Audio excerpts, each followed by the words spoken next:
Hi, beautiful people. How are ya? I hope you're having a great day. So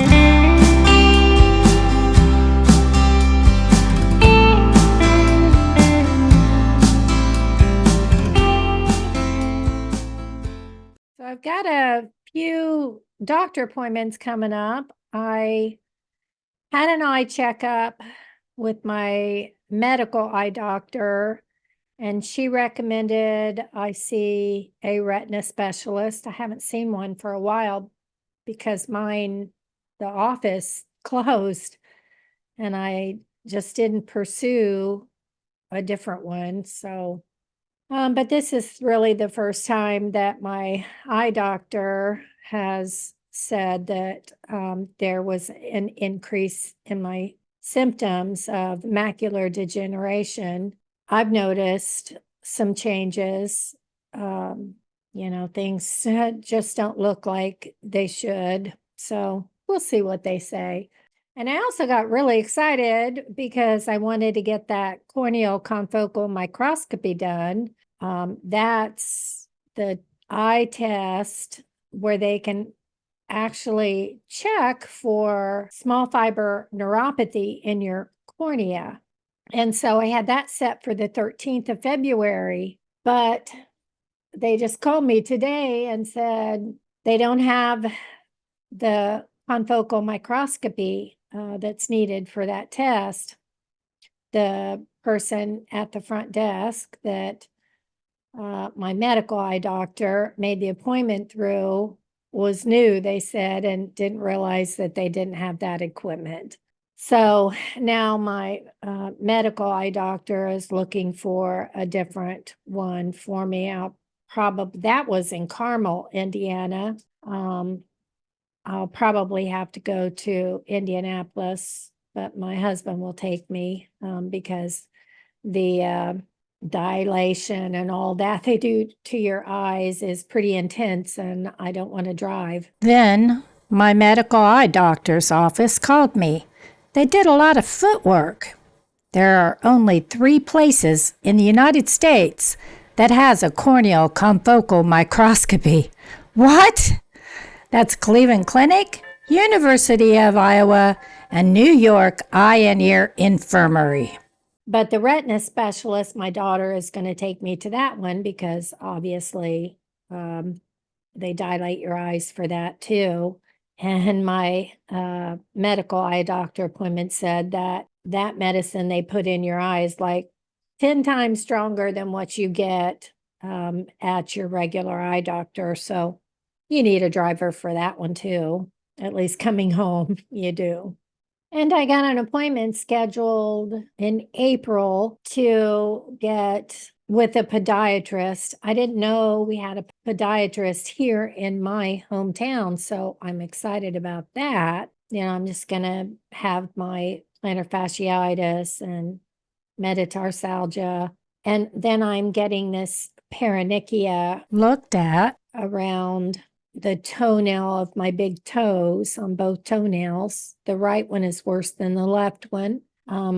I'm guessing it's because my toenail on both sides ingrows a little bit, and then that causes the inflammation. So I'm assuming that's the reason. But because I have foot pain and ankle pain and stiffness, they want x-rays. So I'm going to have to get x-rays before that April appointment. But, we do what we got to do. So that's what's going on with me. And this is part 2 of the video on the skin and fibromyalgia. Today's video is about the most common skin conditions, and I'll describe those skin conditions that are found in people with fibromyalgia. So here we go.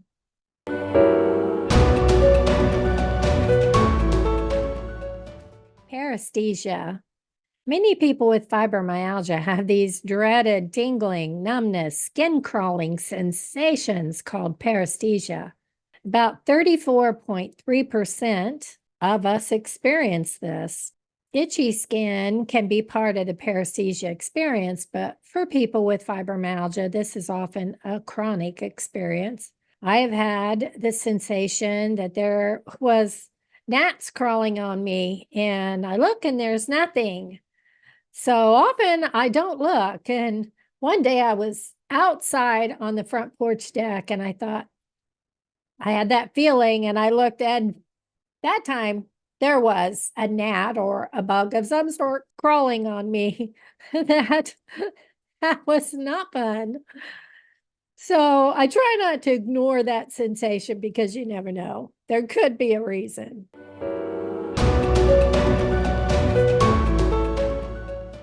Burning sensation of the skin or mucous membranes. My feet can sometimes feel like they're on fire, and at the same time, they feel cold. It's a weird, weird sensation. But in a 2014 study, 3.4% of fibromyalgia patients experienced a burning sensation of the skin or mucous membranes. For our purpose on this subject of the skin, mucous membranes would be the mouth, nose, eyelids, or urethra. I also experience a geographical tongue. My dentist diagnosed it. I didn't know what it was. It's an inflammatory condition that affects the surface of the tongue with smooth and red patches and often with slightly raised borders. The patches will move from one area to another. It's weird.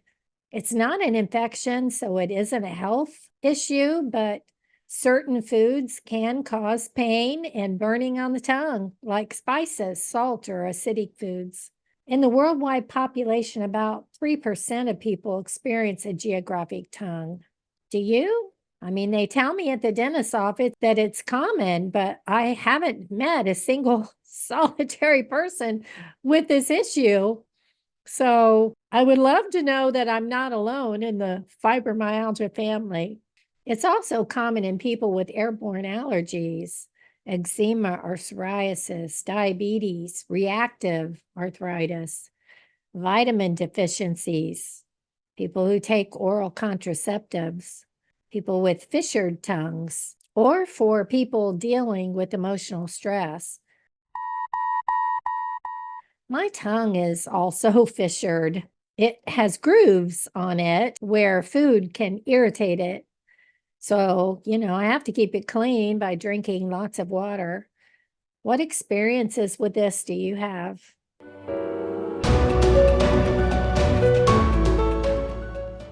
Chronic hives.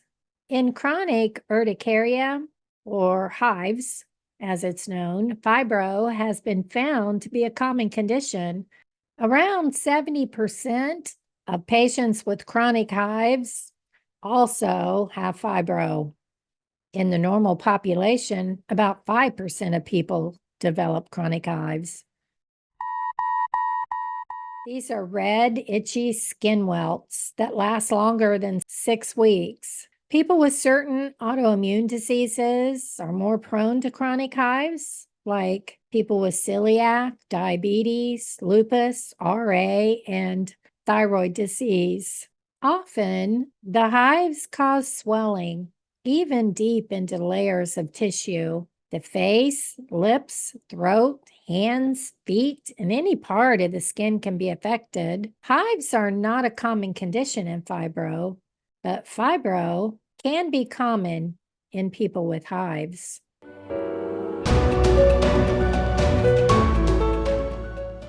Rashes. No specific rash is a symptom of fibromyalgia, but certain skin conditions are more likely in people with fibromyalgia than in those who do not have fibro. People diagnosed with lupus or psoriasis are more likely to be diagnosed with fibromyalgia.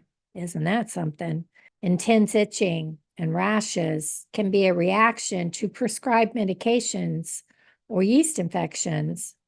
An overgrowth of candida in the intestines can release toxins, and a yeast infection develops, causing a rash. The toxins circulate in the bloodstream and irritate the skin, probably because the body's trying to remove the toxin. Bodily secretions can be acidic and cause redness and rashes to develop. or a rash can be a result of medications. So always talk to your doctor, nurse, or pharmacist. Corticosteroid cream is helpful. The immune system can be involved due to the increase of mast cells on the skin in people with fibromyalgia. Mast cells are a type of white blood cell, WBC, found under the skin and other areas. When there's an allergic response, mast cells release chemicals that cause flushing and itching. Do you experience this?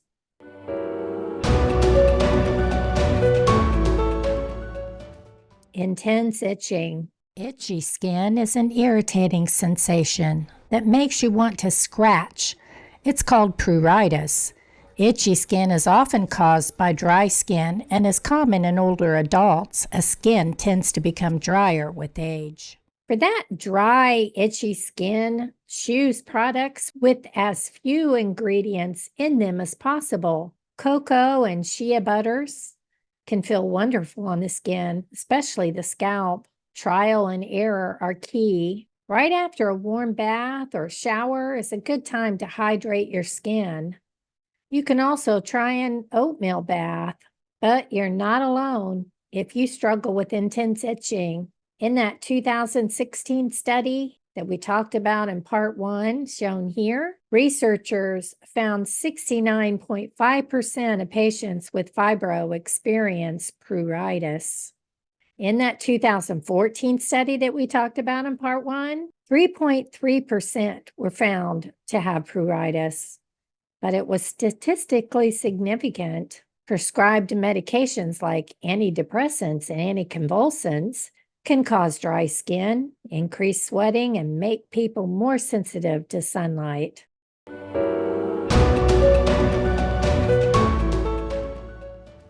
Hyperhidrosis.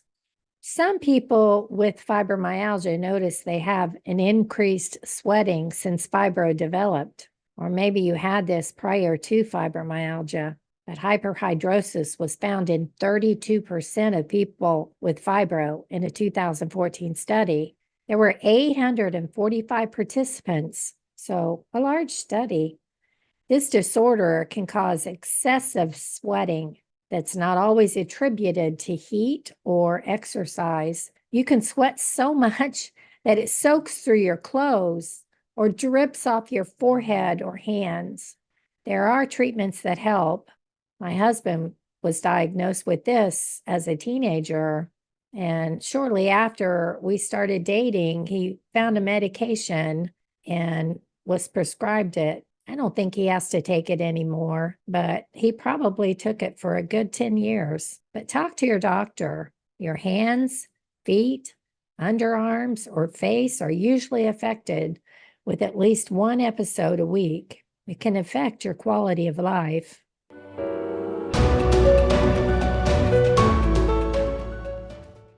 Seborrheic dermatitis is a skin condition that affects the scalp with scaly patches, inflamed skin, and stubborn dandruff. It usually only affects oily areas of the body. Stress is a well-known trigger, so perhaps this explains why it's so common in fibromyalgia patients. In that 2016 study, 3.8% of fibro patients were found compared to none in the control group. Although almost 4% seems like a low number, it was statistically significant. So that means it wasn't a result of chance.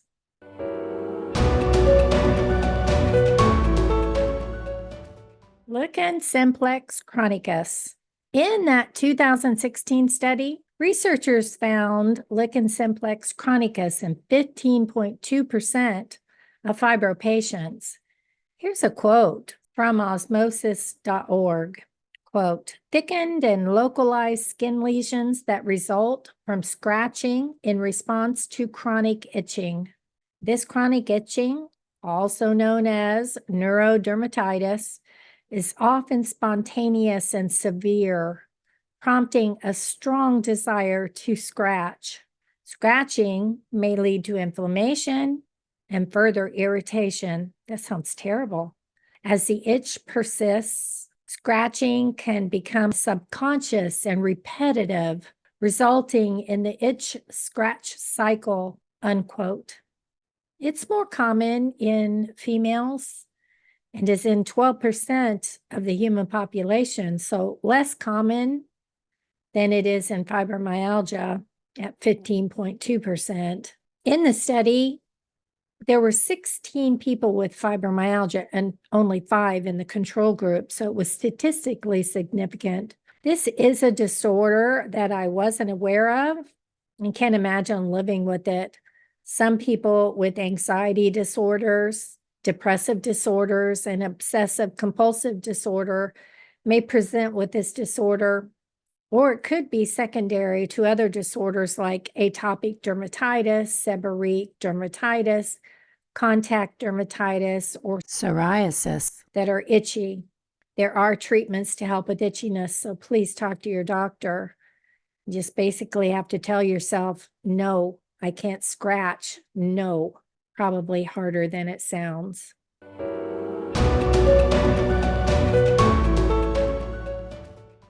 Acne.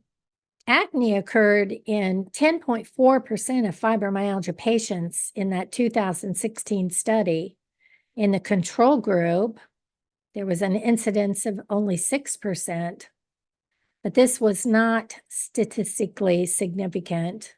Quote, therefore, it may not indicate a meaningful coexistence in the two disorders, acne and fibro.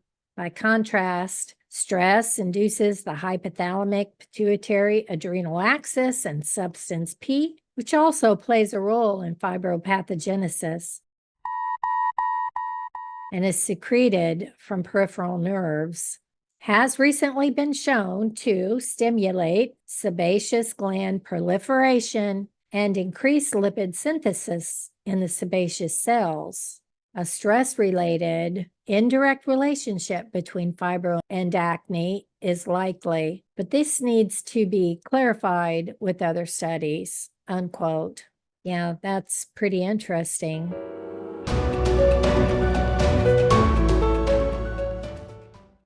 Bruising. When I did my study for my Ph.D., one of my participants talked about the enormous amount of bruising that she had. She called it spontaneous bruising, which I'd never heard of either. Most likely, a very simple bump caused her bruises, but she showed me her legs. I mean, they were covered in bruises, like somebody had just taken a stick and just slapped her legs. Terrible, terrible. Do any of you experience this? I mean, besides being painful, they're unsightly. Have you found a purple mark somewhere on your body? It could be ecchymosis. That's the medical term for a type of bruise where dark purple spots form on your skin when blood leaks out of your blood vessels into the top layer of your skin. It's usually from an injury, and it's a half an inch long or bigger. It's similar to a bruise, but it's caused by bleeding underneath the skin. It's usually referred to as a spontaneous bruise. My own personal problem with bruising is that I'll bump into something and then my bruise doesn't show up for a couple of days. And then I have no idea because I don't remember. I've already done a million other things. So I don't know what on earth I've done to get that bruise. Whereas a bruise, or contusion as it's called, is a skin discoloration caused by a blow, impact, or suction. You may notice more bruises than usual if you take medicines that thin your blood or affect its ability to clot, such as NSAIDs, blood thinners, antibiotics, certain antidepressants, supplements such as ginkgo, ginseng, fish oil, garlic, and vitamin E, and steroids. And there are a few other causes of bruises such as liver or kidney disease, problems with your bone marrow, which makes new blood cells, not getting enough vitamins such as B12, C, or K, connective tissue disease such as Ehlers-Danlos syndrome or lupus, alcohol misuse, cancer, or HIV and other infections. But unfortunately, I couldn't find anything on the internet that stated you could get a bruise for absolutely no reason. Easy bruising can be a sign of a serious underlying condition, so talk to your doctor if this is occurring, especially if you have frequent large bruises, and especially if your bruises appear on your trunk, back, or face, or seem to develop for no known reasons. But as far as spontaneous bruising, I don't believe that I experienced this. Do you? I mean, this is a really interesting topic.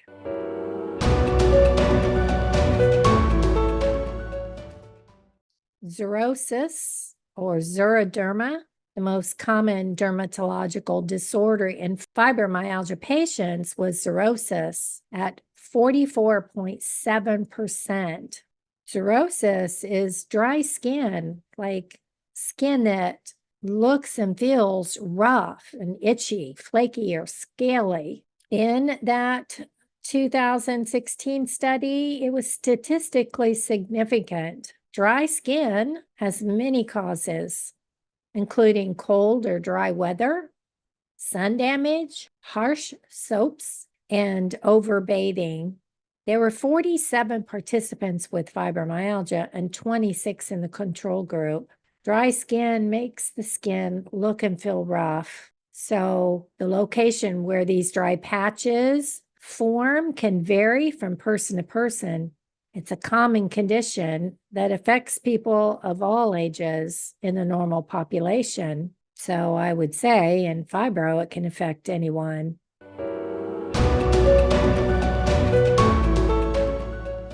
Contact dermatitis. Most likely, most of us have been subject to contact dermatitis at some point in our life. There are two kinds. The first will cause an itchy rash from an allergic reaction to something like cosmetics, fragrances, latex, or jewelry. I mean, some people are allergic to Band-Aids or rubber. My skin can't tolerate the nickel in jewelry. And so any of these can cause a reaction. Poison ivy is a great example of contact dermatitis. Up to 50 to 70% of adults are sensitive to poison ivy or poison oak. But I wish I was that other 30 to 50% who aren't. Bumps or blisters, dry, cracked, or scaly skin that's red and itchy are symptoms, as well as swollen, burning, or tender skin. And then there's a second type that occurs when you come in direct contact with an irritant, like washing your hands a lot with dishwashing detergent or hand soap. And in the winter, we're dry anyways, so that reoccurring washing of your hands can lead to a loss of moisture and be quite uncomfortable.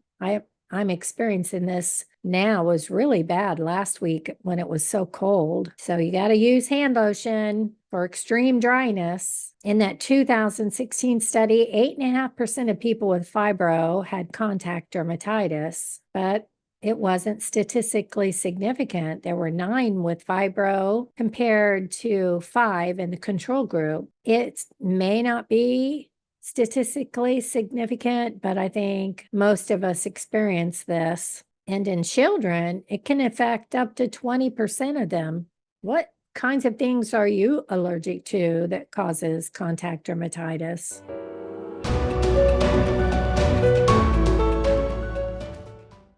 Small fiber neuropathy. In some cases, a paresthesia in fibro, no cause is found. In others, it's peripheral neuropathy.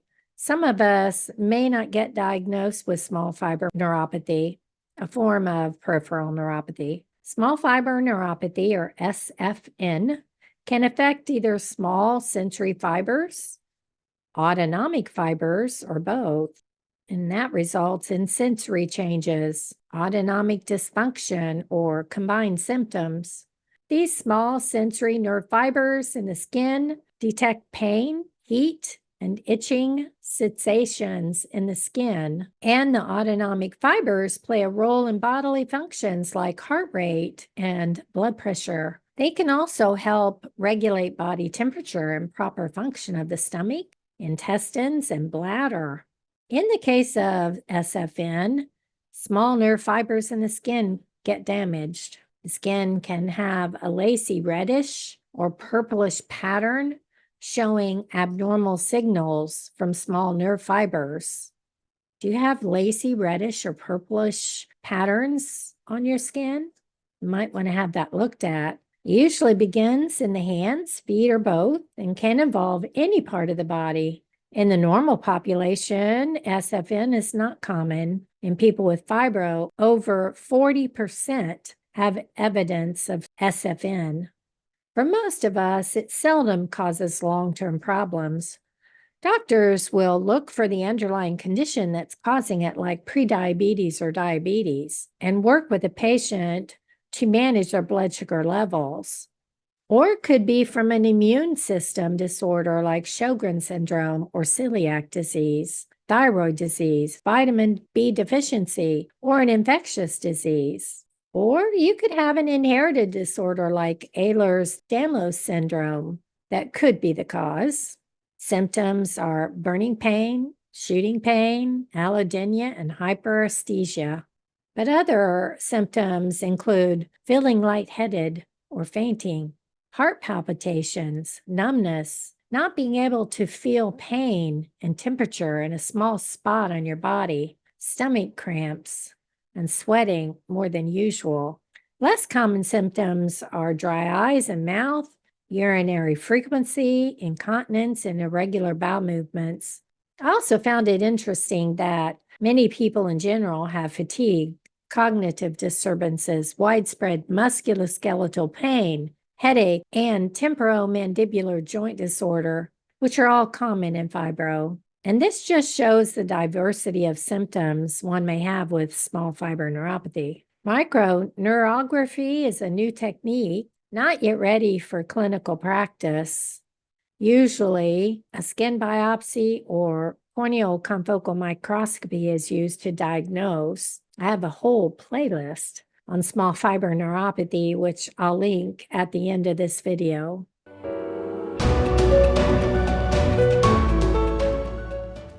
And lastly, lupus. As previously mentioned, people with fibro are not prone to lupus, but people with lupus are prone to fibromyalgia. Lupus can affect the skin and cause a myriad of symptoms, but the most common feature of lupus is the butterfly rash across the bridge of the nose and cheeks. This rash is technically called the malar rash and is one of the most recognized symptoms of lupus. Another type of rash of lupus skin is a discoid rash that causes raised, red, and scaly patches. Lupus is an inflammatory disorder and autoimmune disorder that involves widespread inflammation and impacts many organs throughout the body.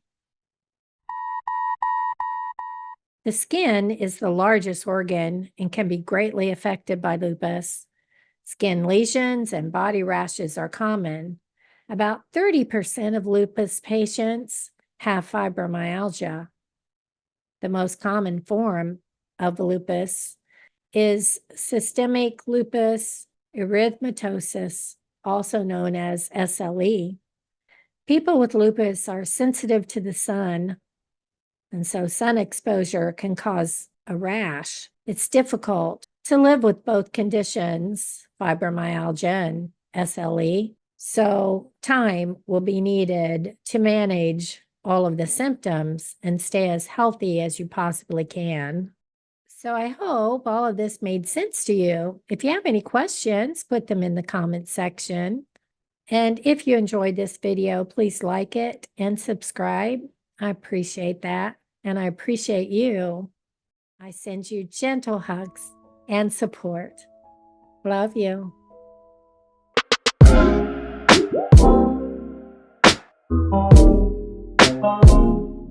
What is it? Huh? He's going round and round and round. This is Tesla, in case you haven't met him. He gets super excited by noises outside, don't you? He lets me know when the UPS driver or FedEx or the Amazon truck is here, don't you? Say, I let Mama know when Daddy gets home. If somebody comes for a visit, yeah. Yeah, I sure do let her know. Yeah, isn't that right? Mwah. He's a pretty good boy. Are you going to behave so I can finish my video? Huh? Oh, do you hear that truck? Can you be a good boy? You be a good boy? All right.